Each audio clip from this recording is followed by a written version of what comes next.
بسم اللہ الرحمن الرحیم۔ قرآن مجید سورہ مبارکہ حجرات میں ارشاد رب الہی ہو رہا ہے یا ایھا الناس انا خلقناکم من ذکر و انثی وجعلناکم شعوبا وقبائل لتعارفوا ان اکرمکم عند اللہ اتقاکم۔ پروردگار عالم نے جب ہمیں خلق کیا ہے، ارشاد رب کائنات ہو رہا ہے یا ایھا الناس انا خلقناکم من ذکر و انثی، کہ لوگوں ہم نے تمہیں ایک مذکر اور ایک مؤنث، ایک مرد اور ایک عورت میں سے پیدا کیا۔ وجعلناکم شعوبا وقبائل، پھر ہم نے تمہیں مختلف شعوب، قوموں، قبیلوں میں بانٹا، لتعارفوا، تاکہ تمہارا تعارف ہو سکے، تمہاری شناخت قائم ہو سکے، تمہاری پہچان ہو سکے۔ صحیح۔ ان اکرمکم عند اللہ اتقاکم، اللہ کے نزدیک تم میں سے سب سے زیادہ مکرم وہ ہے کہ جو تم میں زیادہ متقی ہے، جس کا تقوی زیادہ ہے۔ صحیح۔ اللہ نے ایک مرد اور ایک عورت میں سے کیوں خلق کیا؟ اللہ تو قادر مطلق ہے اور ہر چیز پر قدرت رکھتا ہے۔ وہ چاہتا تو بغیر ماں باپ کے اور بغیر مرد و عورت کے بھی خلق کر سکتا تھا، جس طرح اس نے حضرت آدم علیہ السلام کو خلق کیا جی۔ بغیر ماں باپ کے، لیکن حضرت آدم علیہ السلام کو بغیر ماں باپ کے خلق کر کے بتا دیا کہ اس طرح بھی خلق کرنا چاہوں تو کر سکتا ہوں۔ صحیح۔ لیکن پھر تمام انسانوں کو ایک مرد اور عورت سے خلق کیا تاکہ خاندان تشکیل پائے، صحیح۔ تاکہ رشتے تشکیل پائیں۔ صحیح۔ تو ان رشتوں کا خالق اللہ ہے، خاندان کا خالق اللہ ہے۔ اللہ ہمیں ایسے ہی چاہتا ہے صحیح۔ کہ ہماری کوئی ماں ہو، کوئی باپ ہو، کوئی ہمارا بھائی ہو، کوئی بہن ہو، کوئی بیٹا ہو، کوئی بیٹی ہو، ہمارے رشتہ دار ہوں، نانیال ہوں، دادیال ہوں، سسرال ہوں۔ ان رشتوں کی پھر آپس میں ایک بڑی اہمیت ہے۔ صحیح۔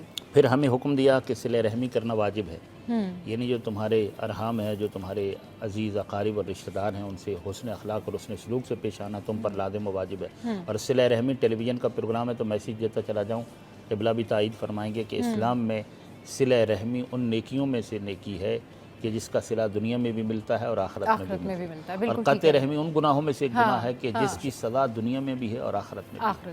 تو اپنے رشتوں اور رشتوں میں پھر جو نزدیک ترین رشتے ہیں ان کے حقوق زیادہ ہیں، جو جتنا قریبی ہے۔ تو حقوق کی فہرست یوں بیان کی گئی کہ سب سے پہلے جو تم پر حق ہے وہ تمہارے ماں باپ کا، یعنی سب سے بڑھ کر جو حق ہے وہ ماں باپ کا ہے۔ ماں باپ کے بعد پھر مجھ پر جو حق ہے وہ میری ذات کا ہے، صحیح۔ میری اپنی ذات کے بعد پھر میری اولاد کا ہے، صحیح۔ اور پھر میرے بہن بھائیوں کا ہے۔ یہ ترتیب ہے، یعنی ماں باپ وہ ہیں کہ جو ہماری ذات پر بھی مقدم ہے۔ صحیح۔ اس کے بعد انسان کی اپنی ذات کے حقوق شروع ہوتے ہیں، اور پھر اولاد اور پھر بہن بھائیوں۔ جب ہم بھائیوں پر بات کریں گے تو بھائی عظیم ترین رشتہ ہے۔ بھائی بازو ہوتے ہیں، بھائی قمر کا زور ہوتے ہیں، بھائی طاقت ہوتے ہیں، بھائی ڈھارس ہوتے ہیں، بھائی دشمنوں پر رعب کا ذریعہ ہوتے ہیں۔ تو بھائیوں کی غیر معمولی تکریم، تعظیم اور ان کی عزت اور ان کی اہمیت قرآن اور حدیث میں بیان کی گئی ہے۔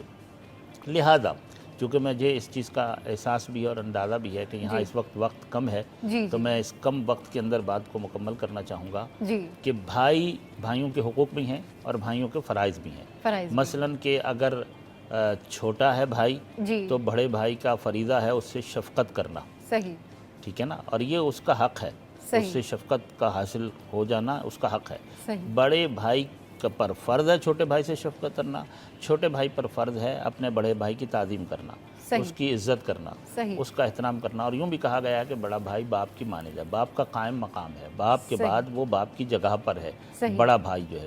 تو بھائیوں کے حقوق جو میراث میں ہیں وہ تو شرعی طور اور پھر فقہی طور پر بیان ہوں گے، وہ تو ایک علیحدہ چیز ہے، لیکن ہر بھائی کا یہ حق ہے کہ اسے عزت دی جائے، اسے محبت دی جائے اور اس کی مدد کی جائے۔ عزت، محبت اور مدد، تین لفظ یاد رکھیے گا، یہ بھائی کے لازمی واجبی حقوق ہیں۔ اور پھر بھائیوں کی جب ہم اخوت کی بات کریں گے تو ایک تو وہ اصلی اور حقیقی بھائی ہے کہ جو ہماری ماں باپ میں سے ہے، سگا بھائی، اس کے حقوق بہت زیادہ ہیں۔ لیکن اس کے علاوہ ایک اور بھائی ہے جو اسلامی اور ایمانی بھائی ہے۔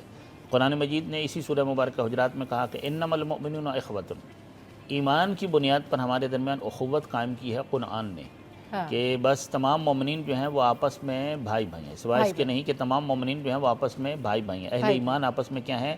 بھائی بھائی ہیں۔ فاصلحوا بین اخویکم، اگر تمہارے بھائیوں میں سے دو میں ناچاکی ہو جائے، ناراحتی ہو جائے، ناراضگی ہو جائے تو ان کی صلح کرواؤ، انہیں دوبارہ سے ان کے درمیان بھائی بندی کو قائم کرو، ان کے درمیان دوبارہ سے اخوت کو قائم کرو۔ یہ قرآن مجید ہے اور پیغمبر گرامی کی وہ حدیث اور مشہور ترین حدیث ہے، بچے بچے کو یاد ہے، المسلم اخو المسلم، کہ مسلمان کا بھائی ہوتا ہے۔ تو اسلام اور ایمان اخوت کا ذریعہ ہے۔ یعنی پیغمبر کی زبان سے اگر پیغمبر گرامی کی زبان نبوت سے یہ الفاظ نکل جائیں تو گویا کہ انہوں نے امت کے درمیان صیغہ اخوت کو پڑھ دیا اور جاری کر دیا، تو تمام مسلمان آپس میں اسلام کی بنیادوں پر بھائی بھائی ہو گئے۔ تو جب ہم بھائی بھائی ہیں تو امام جعفر صادق علیہ الصلوۃ والسلام فرماتے ہیں کہ تمہارے بھائی کا، تمہارے اسلامی بھائی کا، تمہارے ایمانی بھائی کا، تمہارے مومن بھائی کا تم پر یہ حق ہے کہ اگر وہ بیمار ہو تو اس کی عیادت کرنے چلے جاؤ، اگر مشکل میں ہے تو اس کی ہیلپ کرو اور اس کی مدد کرو، کسی پریشانی میں ہے تو اس کی پریشانی دور کرنے میں اس کی مدد کرو۔ یہاں تک بھی بیان فرمایا کہ اگر وہ پیاسا ہے تو تمہیں سیراب نہیں ہونا چاہیے، اور اگر وہ بھوکا ہے تو تمہیں شکم سیر نہیں ہونا چاہیے، یعنی اسے بھوکا رکھ کر خود نہیں کھاؤ، اگر سمجھتے ہو کہ ایک ہی روٹی ہے تو بانٹ کے کھاؤ، اگر سمجھتے ہو کہ ایک ہی گلاس پانی پینے کا ہے تو آدھا تم پیو آدھا اس کو دو۔ یہاں تک بھی امام جعفر صادق علیہ الصلوۃ والسلام نے فرمایا کہ اگر جیسے پہلے زمانوں میں ہوتا تھا غلام وغیرہ، اب تو سلسلہ وہ ختم ہو گیا، اب اس کی جگہ ملازم ہوتا ہے، یعنی یوں لفظ استعمال کروں ملازم، کہ اگر آپ کے پاس اپنے کاموں کے لیے ملازم ہے اور آپ کے بھائی کے پاس نہیں ہے تو وہ تنخواہ نہیں دے سکتا، وہ افورڈ نہیں کر سکتا، تو آپ کو چاہیے کہ اسی تنخواہ میں آدھی خدمت اپنے لیے لو اور آدھی خدمت اپنے بھائی کے لیے لو۔ یہاں تک مومن بھائی کے حقوق ہیں، اور جب مومن کی ملاقات کے لیے اس کے گھر جاتا ہے تو فرشتے اس کے لیے مسلسل استغفار کرتے ہیں، اس عمل کو انتہائی پسند کیا جاتا ہے۔ مومن کی ملاقات کے لیے جائے، مشکلوں میں اس کو سہارا فراہم کرے، اگر وہ مقروض ہے تو اس کی قرض کی ادائیگی میں اس کو سہارا فراہم کرے، اگر وہ کسی مشکل میں پکارے تو اس کے پاس پہنچو اور اسے سہارا فراہم، مر جائے تو اس کی تشییع جنازہ، اور اس دنیا سے چلا جائے تو اس کے لیے استغفار، یہ سب حقوق ہیں بھائی کے۔